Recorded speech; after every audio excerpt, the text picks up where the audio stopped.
जोंना ओरैबायदि देग्लायनि माबा एकदम सिचुवेसना ओरैबायदि गाज्रि जादों। गुबुन बोसोराव बेबायदि दैनि आलाखाट बिलाखाट जानाङामोन। देग्लाय जोङो नैबे 11था गामिया ओरैबायदि दैनि प्रब्लेम जादों, जेराव जों दै लोंनोखौनो जों मोनाखिसै आरो दुगैनोथ' जेबो राहायानो गैया। आरो मोसौ मैसोखौ दै लोंनोबो जोंहा ओरैबायदि प्रब्लेम जाबाय। जोंनि लोंनांगौ दैखौनो जों भाग खालामनानै होनांगौ जादों। आरो जोंनि उन्दै गथ'फ्रा दिनै रामफलबिल सेरफांगुरि कलेजाव थाङो, हाइस्कुलाव थाङो, गोलोमदै लानानै साइकेल सालायनानै फैयो न'आव दुगैनोबो मोननाय जाया। ओरैबायदि माने सि गिसिफोरजों बा सि मैलाफोरजोंनो फुगारनानै थानो गोनां जायो। दा बेखौनो आङो नोंथांमोननिसिम दिनै जिल्ला बेंगिरि सारमोननिसिम आरो जोंनि भारत सारनिसिम आं बेखौनो रायजोनि जानानै आं दिनै जाहाथे नैबे जोंनि बे गामिया 11था गामियाव दै राननो फैना दिनै बे सानथाम फैबाय, सानथाम सफैबाय। दा लोंनो मोनबाय जों। दा जोंल' लोंनानै जों थोनाय बायदि मोनाखै। मानो होनोब्ला जोंहा गंसे गारियानो जोंनि गामियाव कभार खालामनो हाया जायो।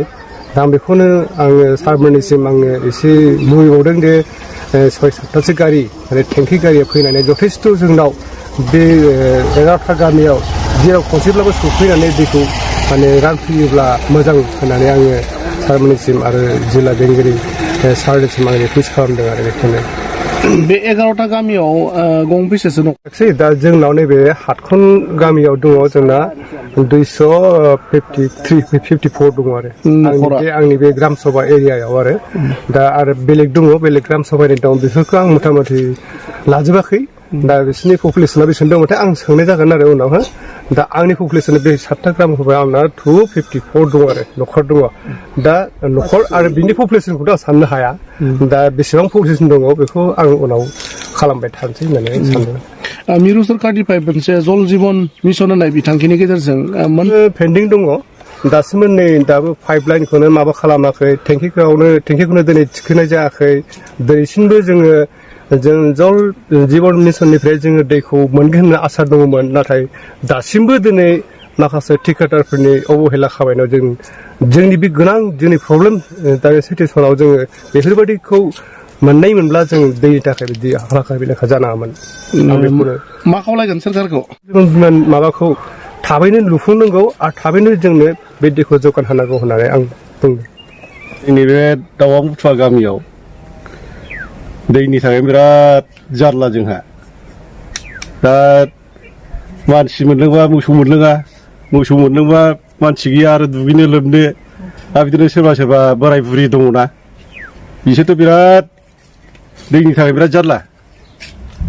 रोगानो हाया, माबानो हाया, खाथि खाला दैखर गैया, माबा गैया, बिनि थाखायनो बिराद जारला जायो जोंहा। बेनिफ्राय नै गभर्नमेन्टनि जिनिस गायसननानै दंफैयो, बेबा बबे जुगाव जागोन बेखौ बुंस'नो हाया। बर'खौथ' मा होनबावनो, होगोनल' खोथा बुङो। हनै लामाया जाबाय होनो, लामानि थाखाय बिराद जारला जोंहा। एखमबा लोमजागोन साजागोन, गारि मथर हाबा। दा मेसेंखायसो फाय लामा।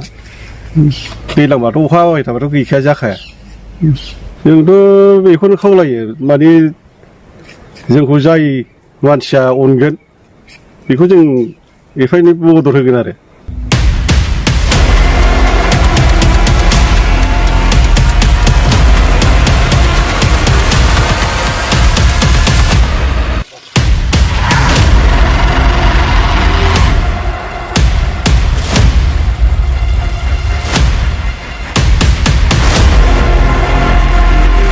जोंना ओरैबायदि देग्लायनि माबा एकदम सिचुवेसना ओरैबायदि गाज्रि जादों।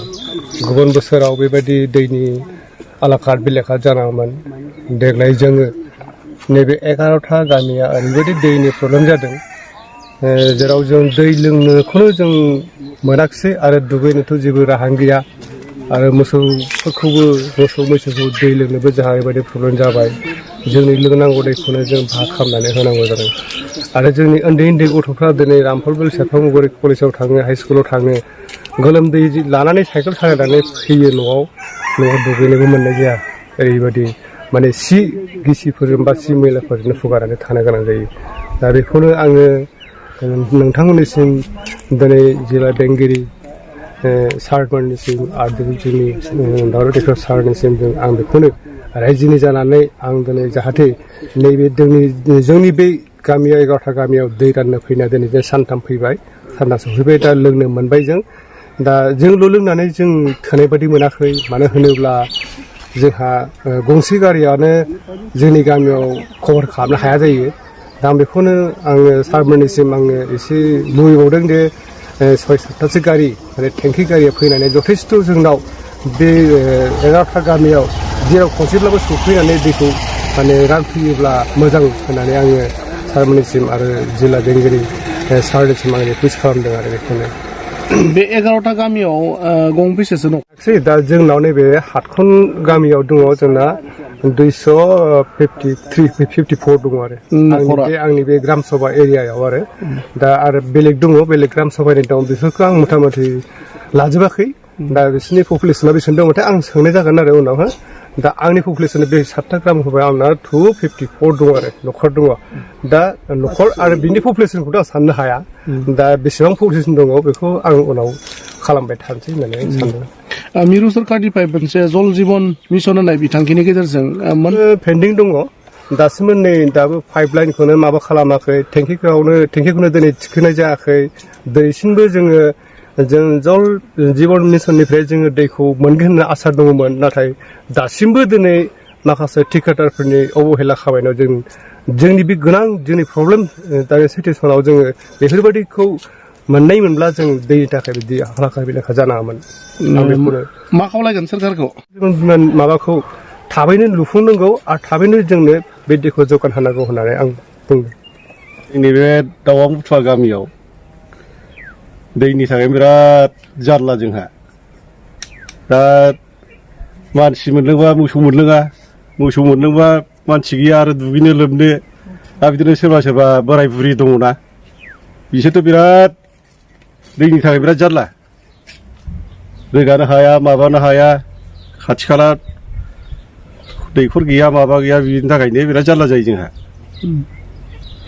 बेनिफ्राय नै गभर्नमेन्टनि जिनिस गायसननानै दंफैयो बेबा बबे जुगाव जागोन बेखौ बुंस'नो हाया बर'खौथ' मा होनबावनो होगोनल' खोथा बुङो हरै लामाया जाबाय होनो लामानि थाखाय बिराद जारला जोंहा एखमबा लोमजागोन साजागोन गारि मथर हाबा दा मेसेंखायसो फाय लामा दैज्लांबाथ' अखा हाबाय थाबाथ' गैखाया जाखाया जोंथ' बेखौनो खावलायो माने जोंखौ जाय मानसिया अनगोन बेखौ जों एफायनो मदद होगोन आरो सरकारिनिफ्राय दै लाबोनायाथ' जोंनि थाखाय जोङो मोजांखौ मोनदों बिदिनो सम होफैबाय थायोबा जोंनि थाखाय मोजाङानो जाय जोंखौ अनो जों बेखौ जोङो सापर्टबो होगोन आरो